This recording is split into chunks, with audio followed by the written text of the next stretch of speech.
해피 마더스 데이입니다. 우리 한번 너무 감사한데요. 우리 어머니들 되시는 분들도 자리에서 일어나서 준비하시고요. 또 우리 교회에서 우리 권사님, 집사님들 얼마나 많은 수고와 섬김을 감당하고 계시는데 그분도 우리 어머니시죠. 또 어머니들도 일어나 주시고 또 마음속에 영적으로 자녀들을 양육하고 또 영적으로 사람들 돌보고 있는 분들 다 한번 자리에서 한번 일어나 주시겠습니까? 집사님, 권사님, 또 어머니들 다 일어나 주시겠습니까? 자리에서 한번 일어나 주세요. 우리 박수 한번 쳐주시기 바랍니다. 축복합니다. 네, 축복합니다. 네. 앉아주세요. 네. 어제 신방을 갔다가 어떤 분이 저한테 이렇게 말씀하시더라고요. 어떻게 해서 이게 교회에 나와서 신앙생활을 잘 할 수 있게 됐냐 이렇게 질문하니까 그 분이, 그 자매님이 이렇게 대답하더라고요.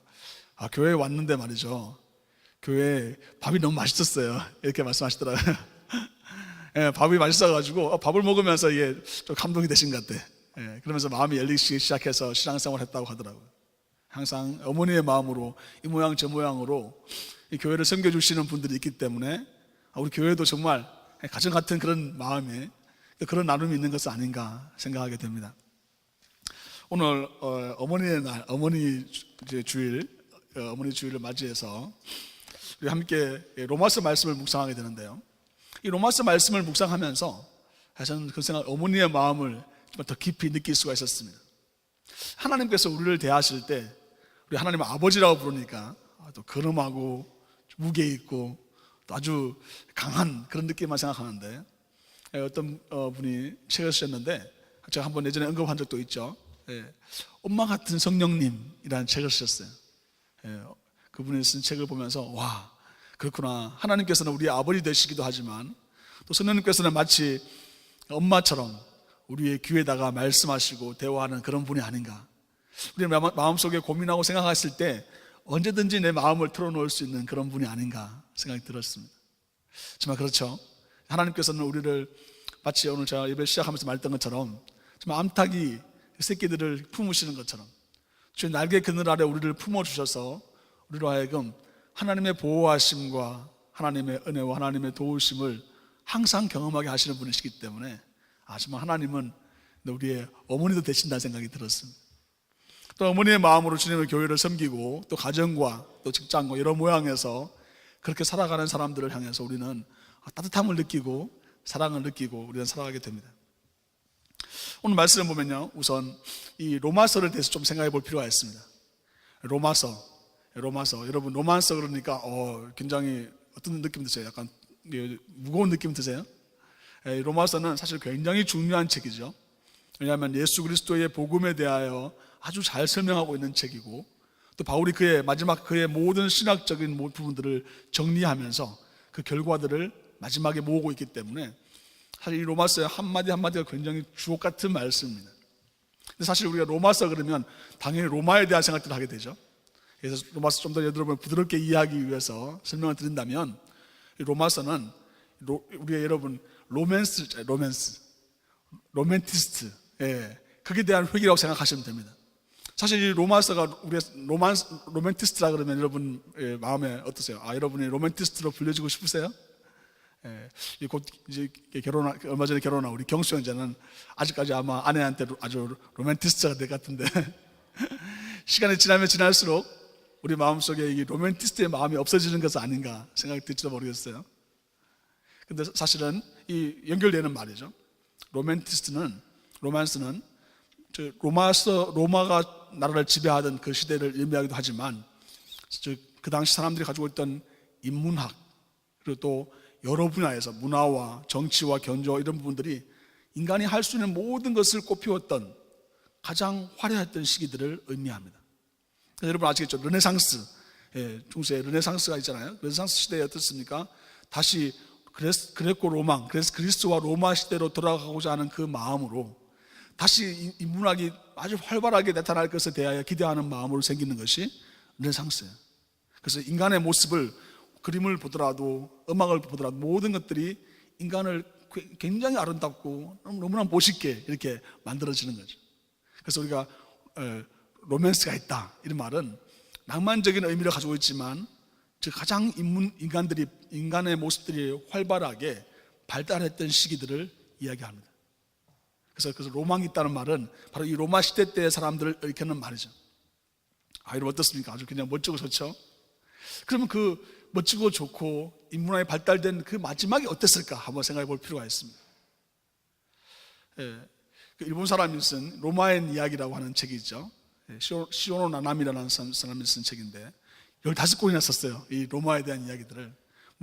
그 역사학자들은 그에 대한 논란이 있을 수 있지만 중요한 것은 뭐냐면 이 로마 시대 때 그렇게 발달되고 멋있게 되어 있던 것처럼 보이지만 그 인간하게 발달된 모습에 대하여 성경은 뭐라고 얘기하냐면 딱 한마디로 얘기하는데 그들이 하나님보다도 사람을 더 우선 두었다, 이렇게 설명하고 있습니다.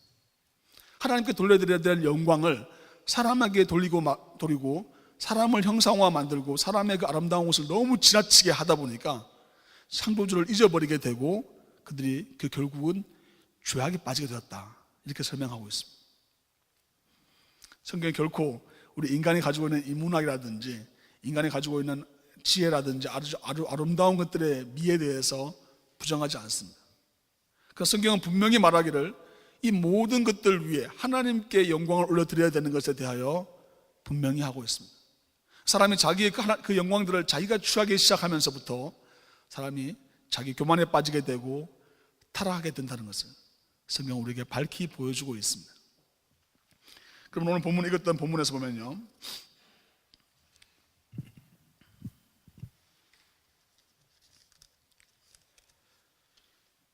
우리의 마음속에 23절 보면요, 모든 사람이 죄를 범하였음에 하나님의 영광에 이르지 못하더니, 이렇게 말합니다. 즉 우리 죄를 생각할 때, 죄라고 생각할 때 이렇게 생각할 수 있죠. 내가 남을 해코지도 하지 않고 다른 사람도 괴롭히지도 않았고 나는 진짜 법 없이 살 수 있는 사람이야, 나 그렇게 생각하고 있는데 성경 말씀은 우리에게 죄가 무엇인지를 설명하고 있습니다. 죄는 하나님께 영광을 돌려드리지 않는 것이 죄라는 거죠. 죄는 하나님께서 우리에게 원래 살고자 하는 하나님의 목적, 즉 하나님께 영광을 돌려드리는 삶을 살도록 부르시는 그 목적에 부합하지 않는 것이 죄라는 것입니다.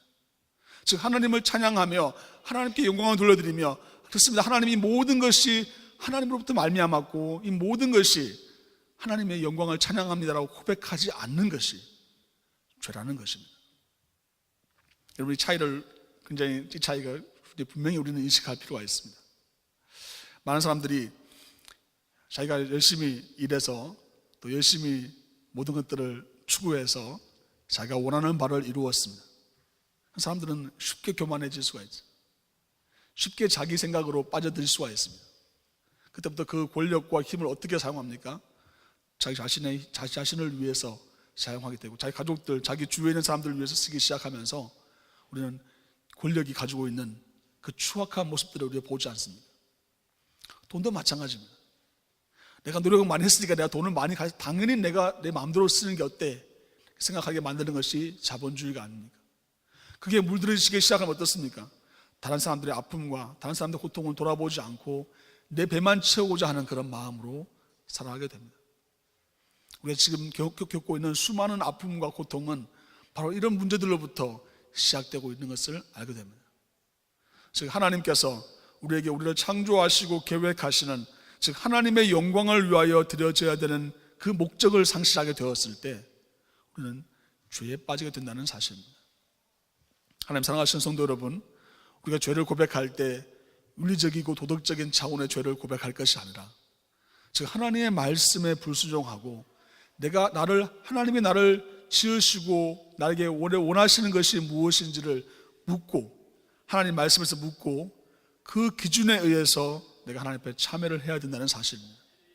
그렇게 내 마음을 들여서 내가 주님 앞에 고백하고 죄를 내어놓기 시작하면은 내 안에 정말 진정한 깊은 죄가 무엇인지를 발견하게 됩니다.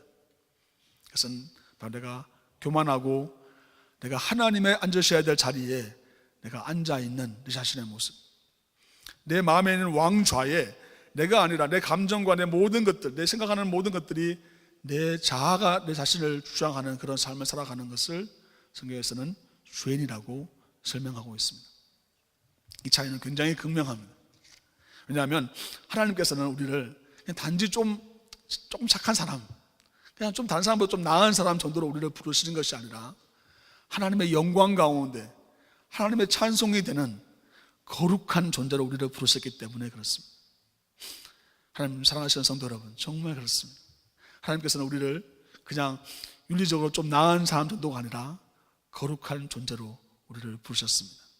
즉 하나님께 드려지는, 하나님과 온전히 하나 될 수 있는 그런 존재로 우리를 이끄시고 우리를 부르셨다는 사실입니다. 그래서 제가 여러분들 그만 부르던 것처럼 하나님이 사랑하시는 성도, 거룩한 무리이신 여러분 이렇게 부르지 않았습니까? 하나님께서는 우리가 거룩하지 않은 삶을 살고 있었음에도 불구하고, 우리가 죄인임에도 불구하고 바로 하나님의 그 은혜와 하나님의 도우심으로 말미암아 우리에게 그런 놀라우신 은혜를 허락하여 주십니다. 자, 아까 로마서에 대한 얘기, 로마에 대한 얘기 했지 않습니까? 근데 우리가 읽고 있는 로마서는 로마에 있는 교회에게 바울이 쓴 편지입니다. 바울이 로마에 있는 교회에 편지였으면 좋은 말을 많이 쓰겠죠. 근데 여러분이 로마서 읽으면서 느꼈던 그런 부담감, 도대체 이게 왜 이런 말을 계속 똑같이 반복하지? 라고 생각되어지는 부분은 바로 이 로마 교회 안에, 로마서가 쓰여진 그 교회 안에 아주 심각한 갈등이 있었기 때문입니다. 그 같은 어떤 갈등이었냐면 바로 유대 기독교인들과 헬라 기독교인, 로마 기독교인들, 이방인 기독교인들의 갈등입니다. 아마 여러분이 말씀을 읽으면서 눈치채셨겠지만 29절에 보면요, 하나님은 다만 유대인의 하나님이시냐, 또한 이방인의 하나님은 아니시냐, 진실로 이방인의 하나님도 되시느니라. 이 바울이 이렇게 강력하게 스테이트먼트 하는 이유는 뭘까요? 그 교회 안에 유대인이었던 기독교인들과 예수님 믿지 않았던 이방인들이 믿는 기독교인, 이방인들이었던 사람들이 예수 믿게 되어서 같이 교회에 있었는데, 그 교회에서 유대 기독교인들이 어떤 생각을 했었냐면, 유대교가 가지고 있는 율법을 지켜야지만 이들 또한 그리스도인으로 영접할 수 있다, 받아들일 수 있다고 생각했던 것입니다. 어떤 원칙이 있었는데 그 원칙을 반드시 지켜야지만 이 사람들을 크리스찬으로 받아들이는 거예요. 그죠? 좀 극단적으로 얘기한다면 이럴 수 있습니다. 주일날 예배에 올 때 양복을 입고 넥타이를 매야지만 교회에 들어올 수 있는, 지금도 그런 교회들이 있습니다. 불과 수십만 제만 하더라도 흑인들은 들어올 수 없는 교회들이 있었습니다. 백인들만 들어올 수 있는 교회가 있었습니다.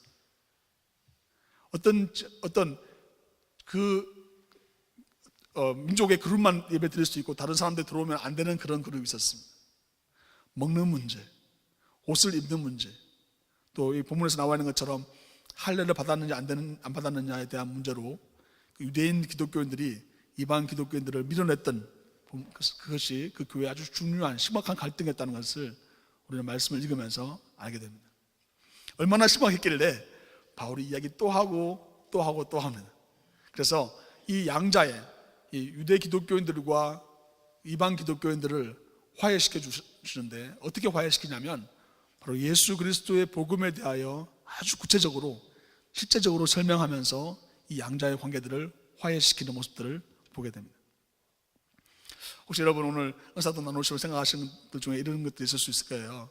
아마 같이 대화하면서 정말 내가 가지고 있는 내 의 때문에, 내가 가지고 있는 고집 때문에 내 생각이 너무나 견고해서 다른 사람들이 함께 신앙생활을 할 수 없는 일들이 혹시 벌어졌다면 그것들을 한번 나눌 수 있기를 바랍니다. 근데 유대 기독교인들이 그 정도 선에서 끝났었으면 갈등이 안 났을 텐데, 유대 기독교인들은 어떻게 했냐면 자신들의 유대인임을 자랑했습니다. 과시했습니다. 그런 일이 벌어지니까 어떻게 생겼냐면 아주 심각한 갈등이 일어나기 시작했죠. 모든 모임과 공동체가 마찬가지입니다. 내가 잘한다고 내 자신을 자랑하기 시작하고, 아까 죄에 대한 얘기도 그렇죠. 자기의 잘남을 자랑하기 시작하면 반드시 갈등이 있게 됩니다. 우리가 자랑한다면 무엇을 자랑해야 됩니까? 오히려 나의 연약함, 나의 부족함, 내가 정말 얼마나 많은 실패를 했는지에 대하여 말을 하기 시작하면 은혜가 있어서 다른 사람, 그 공동체가 하나가 되는 것을 경험하게 됩니다. 유대 기독교인들은 자신들이 할례 받은 것에 대하여 보이지도 않는데 말이죠. 할례 받은 것이 그게 자랑 삼아 얘기하는 거예요. 그들이 얼마나 철저하게 율법을 지켰는지에 대하여 자랑 삼아 얘기하는 거예요. 여러분, 새벽기도에 나오고 금요일 모임에 나오고 열심히 신앙생활하고 교회 봉사하는 것 정말 중요한 일입니다. 그러나 그것이 우리의 자신을 감출 수 있는 의가 되어서는 결코 되지 않습니다. 우리는 더 겸손하게 정말 내가 받은 은혜에 감사하는 그런 마음으로, 하나님 은혜를 사모하는 마음으로, 하나님의 말씀을 사모하는 마음으로 교회 모임이나 참여하는 것이지, 그 은혜에 감사하는 감동하는 마음, 감동이 있어서 참여하는 것이지, 내 마음속에 내 자신이 이것을 내 자신을 내세우기 위한 것이 된다면 우리 공동체는 금방 파괴되어 버릴 것입니다. 그래서 이 말씀을 분명히 얘기하고 있죠. 그럼에도 불구하고 이 바울은 율법을 파기하는 것이 아니라고 말하고 있습니다. 마지막 절에 보면요, 그런즉 우리가 믿음으로 말미암아 율법을 파기하느냐? 그럴 수 없느니라. 도리어 율법을 굳게 세우느니라. 우리 신앙생활하면 이렇게 생각했죠. 하나님 우리에게 자유함을 주셨습니다. 하나님 우리에게 새 생명을 주셨습니다. 하나님 나는 이제 정말 자유합니다. 하나님 나에게 이 생명을 주셨기 때문에 나는 얼마든지 나는 삶을 누릴 수 있습니다. 너무나 귀하고 복된 말씀이죠. 그럼 자칫하면 이렇게 생각할 수가 있어요. 난 또 내 멋대로 살아야지, 내 마음대로 살아야지, 내가 원하는 대로 마음대로 행해야지, 이런 생각들을 가질 수가 있죠. 하나님의 말씀 우리에게 뭘 알려주시냐면 결코 예수님이 오신 것이 율법을 파기하고 율법을 파괴시키기 위해서 예수님이 오신 것이 아니라는 사실입니다. 예수님께서 뭘 하기 오셨냐면 예수님께서는 바로 율법을 온전하게 하고 율법을 세우시기 위해서 오셨다고 예수님이 말씀하시죠. 어떻게 이것이 가능할까요? 뭐 그런 용어가 있다고 그러더라고요. 제가 글을 읽으니까 어떤 또 상황들이 보니까, 특별히 이번에 그 세월호 참사를 통해서 제가 많이 느끼게 된 부분들이기도 한데, 부모님이 말이죠, 특히 어머니가 자식이 잘못하는 것을 보면서 어떤 마음을 가질까 생각하게 됩니다. 자식이 실패하고 좌절하고 그걸 넘어서서 큰 범죄를 저지르는 것에 대하여 어머니가 또 아버지가 어떤 마음을 가질까? 아버지는 좀 다른 것 같아요. 좀 객관적으로 아버지는 좀 더 냉철하게 보는 것 같아요. 아들 잘못했으면 야 너 잘못했잖아 이렇게 말하는 그런 마음인데, 어머니는 말이죠, 우리 어머니는 아니니까 어떤 마음을 가지고 있냐면 본인이 길티 필링이 있는 거예요. 자기가 죄책감이 있는 거예요. 내가 얘를 잘못했기 때문에 이런 마음이 있는 거예요. 그래서 어떤 살인자의 어머니가 그 살인자인 아들이 그 죄를 지은 것에 대하여 오히려 자기가 잘못했기 때문에 사람들 앞에서 자기는 잘못이 없음에도 불구하고 그 아이가, 자기 아들이 그 사람을 죽인 것이 아니라 내가 죽였노라고, 내가 이 죄를 뒤집어 쓰겠노라고 막 정황을 만들어서 억지로 자기가 그 죄를 뒤집어 쓰는 그런 경우가 있죠. 즉 어머니의 마음은 어떤 마음이냐면 그 아이의 죄와 잘못을 대신하고자 하는 마음이 있는 거죠. 하나님께서 우리의 삶도 그렇게 부르셨습니다.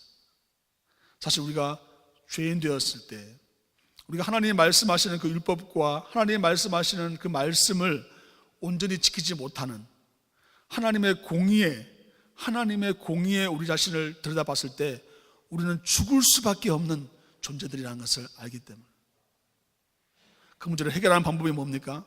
그래 너는 죽어라, 너는 그 공의의 기준에 따르면 넌 더 이상 소망이 없고 가치가 없으니까 그냥 끝나버려라, 이렇게 말씀하시는 분이 아니라 바로 어머니가 자식의 잘못을 대신하고자 하는 그런 마음, 하나님께서 자기의 아들을 우리에게, 독생자 예수 그리스도를 우리에게 보내주심으로 말미암아 우리의 죄를 대신하셨다는 사실입니다.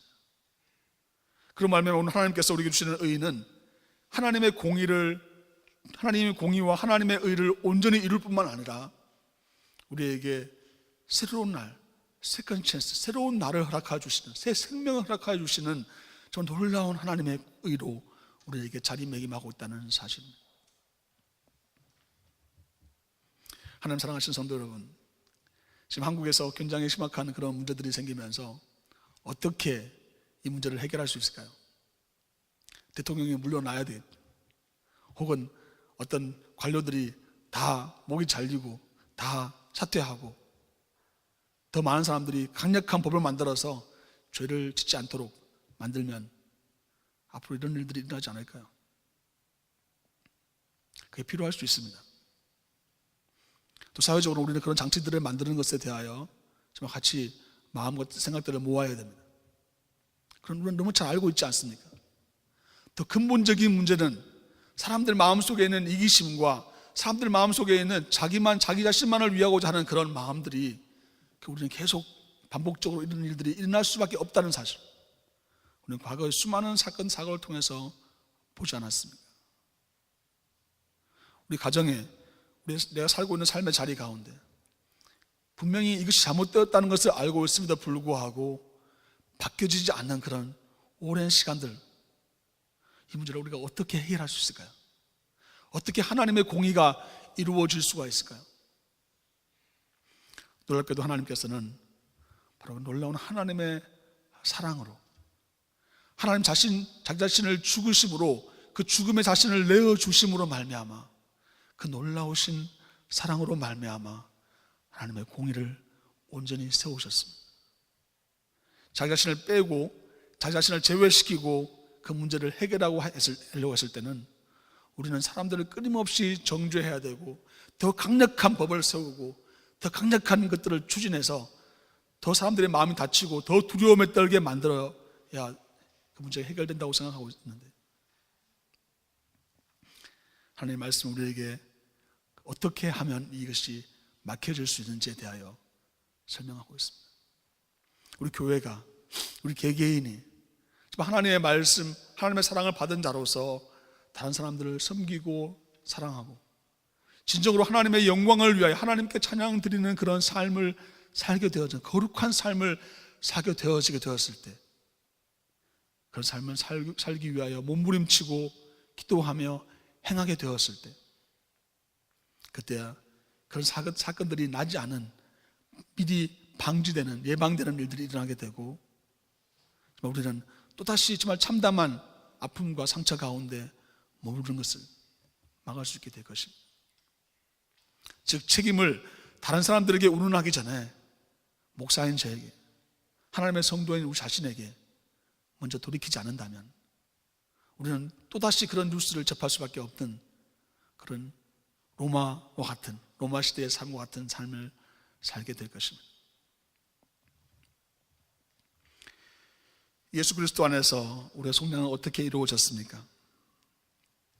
하나님께서는 바로 예수 그리스도를 우리에게 보내주셔서 그가 죽으심으로, 그가 영광받고 찬란한 일을 감당하고 왕으로 다스리는 것을 통해서 우리를 역사하신 것이 아니라 그의 죽으심으로 말미암아 놀라운 역사가 일어났다는 사실입니다. 우리는 하나님의 이 구원의 역사를 바로 그의 죽으심에서 찾을 수 있게 되는 것입니다. 하나님 사랑하시는 성도 여러분, 예수 그리스도께서 나를 위하여 죽으셨습니다. 예수 그리스도께서 나를 위하여 죽으셨다는 그 사실을 내가 믿는 그 믿음으로 말미암아 나는 어떻게 살게 됩니까? 나는 이제는 내가 사는 것이 아니고 오직 내 안에 그리스도께서 사시는, 즉 이제 나의 삶, 남은 삶은 내 삶이 아니라 예수 그리스도께서 어떻게 사실지, 예수 그리스도께서 어떻게 말씀하실지, 예수 그리스도께서 어떻게 행동하실지, 예수 그리스도께서 어떻게 기도하시고 예수님께서 어떻게 섬기실지를 살아가는 삶을 살도록 우리는 초청받았습니다. 그것을 율법으로 만들지 말기 바랍니다. 그것을 하나의 법칙으로 만들지 말기 바랍니다. 어떤 틀 속에 나를 자꾸 집어넣으려고 하는 그런 것이 모습이 아니라 바로 하나님께서 나에게 주신 놀라운 은혜, 놀라우신 은총으로 말미암아 내가 기꺼이 기쁨으로 그 일을 감당하게 되는 것입니다.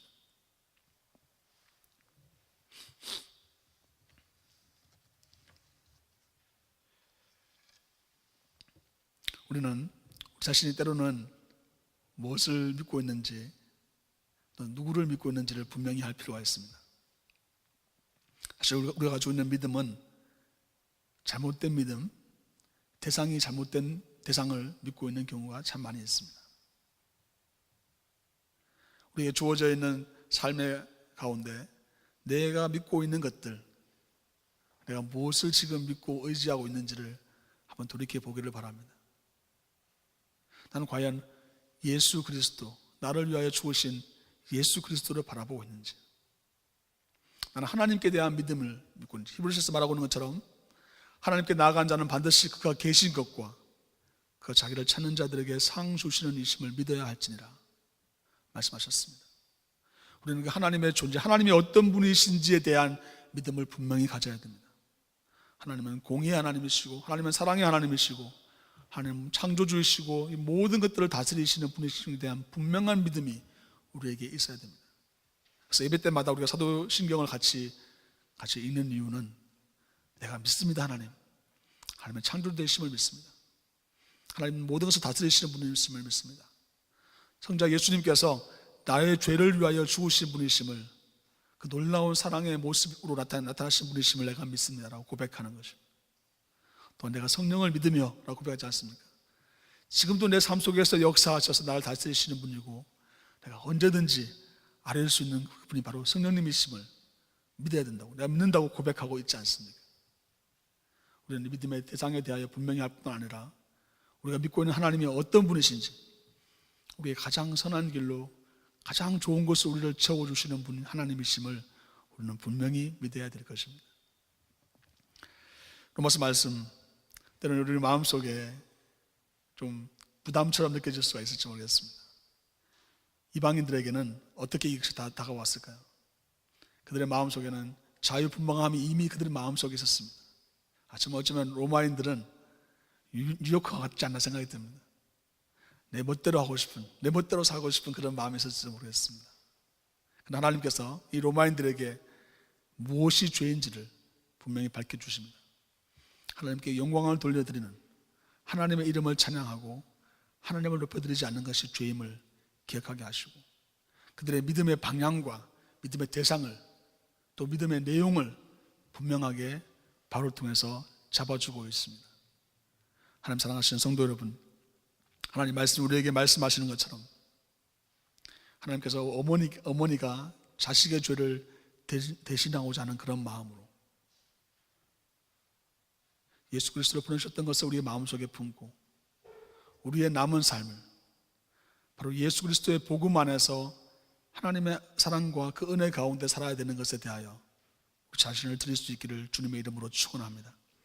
하나님께서 우리의 삶을, 남은 삶을, 그래 나에게 주어진 이 자유를 방종으로 내 멋대로 살아야 이것이 아니라 생명의 성령의 법이 죄와 사망의 법에서 법이 없어지는 것이 아니라 그 사망의 법을 물리치고 우리를 자유케 하시고, 하나님 놀라우신 하나님의 생명의 법에 우리의 이끌림 받음으로 말미암아 죄로부터, 또 사망으로부터, 또 관계의 깨어짐으로부터 자유해져서 정말 주님의 몸된 교회를 세우고 하나님의 말씀 가운데 우리의 삶을 세우고 하나님의 나라와 통치를 이 땅 가운데 세우는 그런 복되고 귀한 삶에 나아가는 여러분과 제가 될 수 있기를 한 번 더 주님의 이름으로 축원합니다.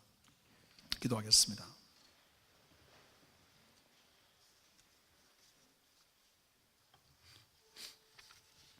기도하실 때 하나님 은혜를 사모합니다.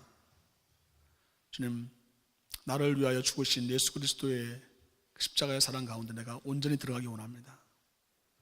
율법을 파괴시키는 것이 아니라 정말 하나님의 거룩하심, 온전함 가운데 내가 온전히 나아가기 원합니다. 이렇게 고백하며 나의 믿음을 주님 앞에 드리는 기도를 드리겠습니다. 우리 사랑하셔서 생명을 부어주시고 우리 놀라우신 하나님의 은혜로 오늘도 채워주신 하나님, 주님의 은혜를 찬양합니다. 하나님, 우리의 삶이 주님의 것임을 고백하게 하심을 감사드리고, 저는 이 고백을 통하여서 우리의 삶 가운데 죄와 싸우고 사망의 권세를 대적하며 악한 년들을 물리치며 주님 기뻐하시는 삶을 살아드릴 수 있는 복되고 귀한 삶이 될 수 있도록 역사하여 주옵소서. 감사드리며 예수 그리스도 이름으로 기도하옵나이다. 아멘.